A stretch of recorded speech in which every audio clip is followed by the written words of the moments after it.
खुलुमबाय स्टुडिअ दङ आं राजिब बसुमतारी आसाम आयेन आफादनि रां बावजा जुथुमाया जोबनायनि उनाव आसाम सरकारनि केबिनेट जुथुमा आरो बे केबिनेटनि गेजेरजों गोबां जौगाथायनि थांखि लानायजों लोगोसे बिटिसिनिबो जौगानाय थांखि लानाय जादों।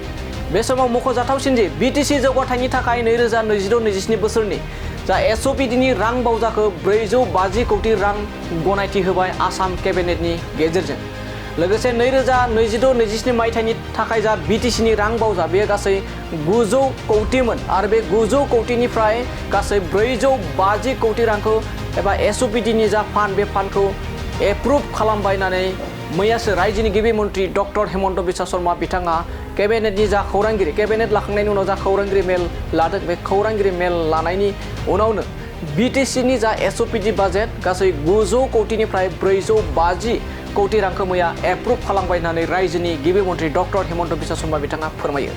दानिया बिदिबा फैदो बिटिसि जौगाथायनि थाखाय एसअपिडि फान्डखौ 450 कोटी एप्रुभ खालामनायजों लोगोसे मा बाथ्रा बुंदों रायजोनि गिबि मन्त्रि डक्टर हेमन्त बिश्व शर्मा बिथांनिफ्राय जों आबुङै खोनासंलांदोनि।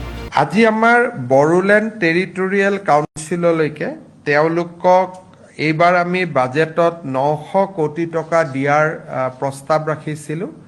তাৰে প্ৰথম ইনষ্টলমেণ্ট হিচাপে বিটিচিলৈ আজি 450 কোটি টকা মুকলি কৰি দিয়াৰ কেবিনেটে সিদ্ধান্ত গ্ৰহণ কৰে।